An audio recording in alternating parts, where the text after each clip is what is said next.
आज आपके साथ डोनट्स की एक बहुत ही अमेजिंग रेसिपी शेयर कर रही हूँ। इन डोनट्स में एक बहुत ही मज़ेदार सी क्रीमी सी वनीला फिलिंग होती है, जबकि इनके ऊपर एक बहुत ही क्रंची सी कैरेमल की टॉपिंग होती है।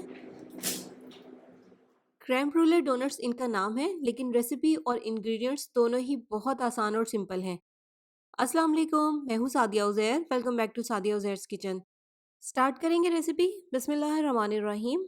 तो डोनट्स की डो तैयार करने के लिए एक मिक्सिंग बाउल में डालेंगे मेजरिंग कप से नापकर 1.5 कप मैदा, और साथ ही इसमें जाएगी 1 खाने का चम्मच चीनी, 1.5 चाय का चम्मच इंस्टेंट ईस्ट, 1/4 टीस्पून सॉल्ट और 1 अंडा। और डो को तैयार करने के लिए नीम गर्म दूध का इस्तेमाल करेंगे। टोटल यहाँ पर मैंने आधा कप दूध लिया है। पहले इसमें थोड़ा सा दूध शामिल करके इसको मिक्स करेंगे। जब मैदे के इस तरह से क्रम्स बन जाएंगे तो इस पॉइंट पर हम इसमें शामिल करेंगे 3 खाने के चम्मच मक्खन। मक्खन इस तरह से थोड़ा सा सॉफ्ट हो ताकि मैदे में इजीली मिक्स हो जाए। तो मक्खन जब इसमें अच्छे से मिक्स हो जाएगा, फिर हम इसमें थोड़ा सा दूध मज़ीद शामिल करेंगे। यहाँ पर हमें इसकी मीडियम सॉफ्ट डो तैयार करनी है। तो इस तरह से हमें एक मुलायम सी डो तैयार करनी है। आप देखें, डो ना तो बहुत ज़्यादा सख्त है और ना ही बहुत नरम है। और जो इस डो को गूंदने के लिए हमने दूध लिया था, उसमें से इतना दूध बच गया है। तो अब इसको हम कवर कर देंगे। कवर करके इसको किसी भी नीम गर्म जगह पर रख देंगे ताकि डो अच्छे से राइस हो जाए। और नेक्स्ट अब हम डोनट में फिलिंग के लिए एक मज़ेदार सा कस्टर्ड तैयार करेंगे। तो एक कुकिंग पैन में डालेंगे 2.5 कप दूध, और साथ ही इसमें जाएगी 6 से 7 खाने के चम्मच या हस्बे जायका चीनी, 2 खाने के चम्मच मिल्क पाउडर, ऑप्शनल है, अगर आप नहीं ऐड करना चाहते तो आप मत ऐड करें, और 6 टेबलस्पून इसमें शामिल करेंगे वनीला कस्टर्ड पाउडर। तो अभी हमें इसके नीचे फ्लेम ऑन नहीं करना, पहले इन तमाम चीज़ों को अच्छे से मिक्स कर लेंगे। मिक्स करने के बाद अब हम इसके नीचे फ्लेम को ऑन करेंगे, और इसी तरह से लगातार हिलाते हुए इसको इतनी देर तक पकाएंगे जब तक कि कस्टर्ड अच्छे से गाढ़ा हो जाए। तो कस्टर्ड आप देखिए कितने अच्छे से गाढ़ा हो गया है, बिल्कुल थिक हो गया है। अब इसमें शामिल कर देंगे 3 से 4 खाने के चम्मच मक्खन। अब इसको चूल्हे पर से उतार लेंगे और मक्खन को कस्टर्ड में अच्छे से मिक्स कर लेंगे। कस्टर्ड को थोड़ा सा रूम टेम्परेचर पर ठंडा करने के बाद एक बॉल में निकाल लेंगे और ऊपर से इसको कवर कर देंगे, ताकि कस्टर्ड के ऊपर जो एक ड्राई सी लेयर बन जाती है वो ना बने। अब इसको फ्रिज में रख देंगे ताकि ये अच्छे से ठंडा हो जाए। और दूसरी तरफ डोनट्स की डो भी तैयार है। आप देखिए अच्छे से राइस हो गई है। इस तरह से इसमें से एक्स्ट्रा एयर निकाल कर दोबारा से इसको स्मूथ कर लेंगे।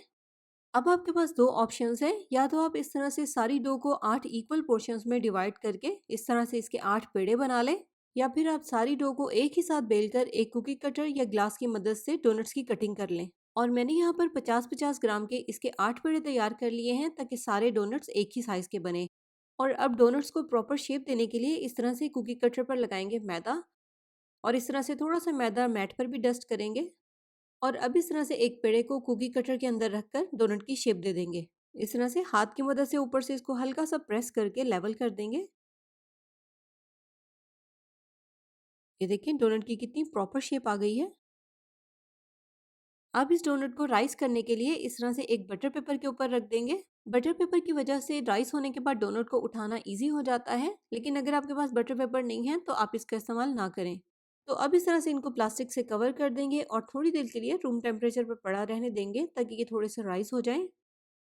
तो थोड़ी सी देर तक रूम टेम्परेचर पर रखने के बाद आप देखें डोनट्स हमारे थोड़े से राइस हो गए हैं। और इनको फ्राई करने के लिए इस तरह से बटर पेपर के साथ ही ऑयल में शामिल कर देंगे, और थोड़ी सी देर के बाद इस तरह से बटर पेपर को निकाल लेंगे। और इनको फ्राई करने के लिए बहुत तेज़ गर्म ऑयल में इनको फ्राई नहीं करना, मीडियम गर्म ऑयल में इनको शामिल करेंगे, ताकि ये बहुत अच्छे से फूले और उसके साथ साथ इनके ऊपर बहुत अच्छा सा कलर भी आ जाए। ये देखिए इस तरह का कलर हमें चाहिए। तो सारे डोनट्स फ्राई करने के बाद अगले स्टेप में जो हमने कस्टर्ड तैयार किया था, इसको एक हैंड विस्क की मदद से बहुत अच्छे से बीट कर लेंगे, ताकि इसका टेक्सचर दोबारा से बिल्कुल स्मूथ और क्रीमी सा हो जाए। इसके बाद इस तरह से एक वुडन स्टिक की मदद से डोनट के सेंटर में होल करेंगे या थोड़ी सी स्पेस बनाएंगे, क्योंकि इसमें हमें कस्टर्ड की फिलिंग करनी है। अब कस्टर्ड को पाइपिंग बैग में डालकर इस तरह से कोई भी पाइपिंग टिप लगा लें जो भी आपके पास इजीली अवेलेबल हो, और फिर जहां पर हमने डोनट में स्पेस बनाई थी वहां पर कस्टर्ड की फिलिंग कर दें। इसके बाद नेक्स्ट स्टेप में अब हम 1 कप चीनी को इस तरह से चूल्हे पर रखकर मेल्ट कर लेंगे और इस तरह से इसका कैरेमल बना लेंगे। इसमें मैंने कुछ भी शामिल नहीं किया, सिर्फ चीनी को मेल्ट ही किया है जब तक कि इसका कलर इस तरह से लाइट ब्राउन हो जाए। अब इस तरह से डोनट के एक साइड पर ये कैरेमल लगाएंगे और ये काम आपने बहुत ही एहतियात के साथ करना है क्योंकि चीनी बहुत तेज़ गर्म है, हाथ भी जल सकता है।